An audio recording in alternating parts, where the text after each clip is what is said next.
Hey, what is up everybody? It's Jay here again with Gerbit. So this will obviously be part 2 of the mud flat build. So last video we ended up getting everything cut out as far as the cardboard goes. So in this video we'll pretty much take the templates that I made up from the cardboard, trace them onto the sheet metal, and then cut the sheet metal out. So hopefully everything works out in this video, and so I'm gonna have a part 3 to see what it actually looks like. Still got to find some rubber for it. I don't know where I'm gonna find that yet. So yeah, but that's pretty much the easiest part, is just bolting the rubber on. So I figured if I made it past making like the templates and stuff and cutting out the sheet metal, then finding rubber is gonna be pretty easy and bolting it on. So yeah, so stay tuned for the rest of this video, and we'll start cutting it out here. Alright, so as you can see, we got the cardboard here, and we just put on top of sheet metal. So I'm going to just take a Sharpie, and then a regular square here, so you can get the bottom as square as we can. So I'll just make sure you have enough room, like on the top up here, and this will be plenty to bend out the bottom part. So let's put the square on here and get that all lined up, and then just trace it here on the bottom.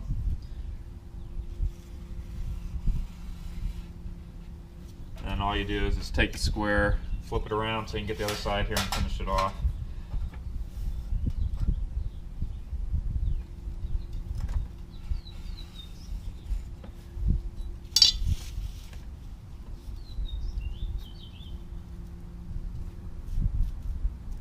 Alrighty, so this part, I'm just going to trace how it is. I mean, it doesn't have to be exact right now, because I can always come back and fix it later. So I'm just going to trace it just like this.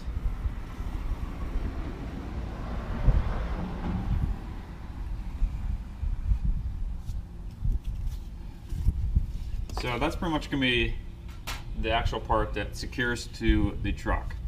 So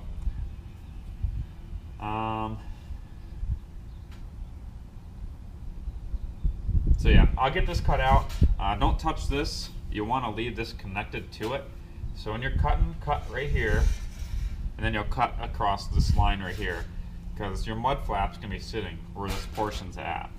So you want to keep all this material on here and just take out this material here. So this will be all that goes up in here. So yeah, I'll start cutting that out and see how it turns out. Alright, so obviously this is a really shitty way to do this, but since we're moving, I have nothing to really secure it to or anything, so yeah, it's jumping all over the place, but I'm going to try to do this, and we'll see how it works out. So that's as far as I got, so yeah, but I won't film this next, I don't know, however long this takes, because I'm probably going to get really mad and start throwing stuff. So if I do get this cut, then you'll see this video. But if you don't, then obviously, or if you don't see this, then I didn't get a cut. So yeah, we'll see how it goes. So hopefully I'll see you guys in a couple minutes. Alright guys, I got it done. So a couple parts were hard, because I obviously have no way of really cutting this or securing it down. So it's just moving all over the frickin' place. So I'll just show you guys how it turned out. So it's not terrible.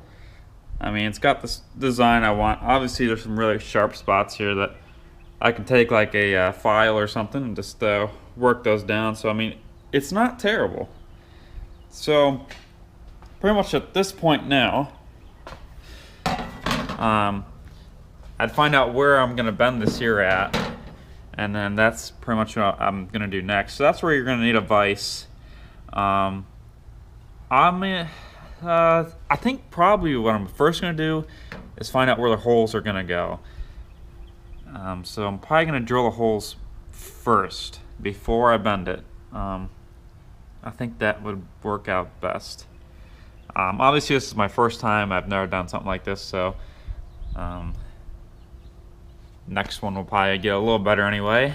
As you can see, my cutting skills on the step stool are fantastic. I only cut it a shit ton of times, so yeah, not too bad, huh? But all right, guys. So I'm not going to show you guys the next part because it's kind of boring, but I'm going to go ahead and get set up so I can start finding out where I'm going to bend it at. Hopefully, because I don't even have my vise secure anymore, but I got the 6-inch wide one.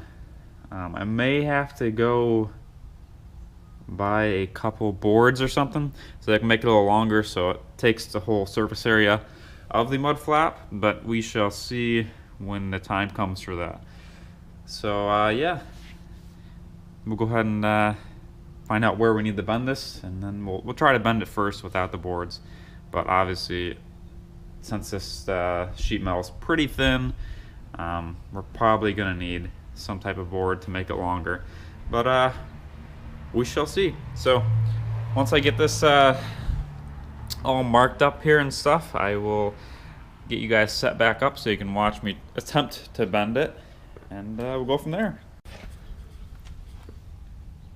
Alright, so I want to give you guys a quick tip. So in order to find out where your holes are going to be at, just take like sticky tack or like some type of putty, and you'll put it over the holes, and then you'll take your sheet metal here, and once you press it up against there, it should stick to your piece of sheet metal, so then you'll know where to drill your holes at. Otherwise it can be kind of like a pain in the ass to try to find it by yourself. So alrighty, so obviously we got it drilled, the holes drilled, and we have the bolts in here. I didn't drill the third hole yet because I'm just gonna wait until it's pretty much all the way done until we do that, or like right before I put the Line-X type coating on it. But yeah, so as you can see, it looks pretty good. And then this is how far it sticks out right now, and I like how it has this nice little taper here, nice little curved edge to it. Obviously when I put the fender flare on, I'm probably just going to get the Laramie fender flares because I'm not going to go super wide on my tires, so I think it'll look fine. I just want to cover pretty much all my tires because I want to move to Arizona. There's lots of little rocks and stuff on the road, so I don't want to damage anybody else's cars either. So I'm putting mud flaps on. I'm probably not going to be able to do too much in this video because my camera's about to die, but pretty much all I'm going to do is I'm going to get the measurements here of where I'm going to bend it. So right now I'm just going to get it so the bend is right here. It's going to come back 1 inch and then come down. So should look pretty cool when I'm done here. But yeah, so this is probably gonna be all that this video is. The putty idea ended up not working whatsoever, so what I did was I just took a smaller drill bit. Actually no, so with the putty idea, I actually put the putty on the holes for the bolts here, and then I put a little bit of Sharpie on the back of it, the Sharpie like black marker, and then when I pressed it up against it, it left the black mark there, so I knew where to drill. So pretty much I just got this, I got the top hole in first, because as long as I got the top one in, I could make sure this side was straight, just with the level, and then I would tighten this top bolt up so it's not going to move anywhere, and then I came from the other side, under the truck here, just with a smaller drill bit first, so I could figure out where this hole's going to be, and that's how I ended up doing it. So it turned out pretty good, I'd say. But yeah, so this will be the end of this video. Might be a little longer of a series than I thought it was going to be, because well, I don't know. But yeah, probably next video, so part 3 is going to be putting the Line-X coating on. I'll show you guys how the bending took or turned out, and then yeah, so part 4 I'll just finish up and do probably the Line-X coating, and then because all I'm gonna have to do after this is Line-X and then the rubber mat, so should be pretty cool. But alright guys, thanks for watching part 2. If you guys are enjoying the this build type series or whatever, please leave a like down below, and just make sure you guys keep giving me feedback too, because that's why I really do these videos, is for you guys. So alright, I'll talk to you guys later. Everybody have a good one.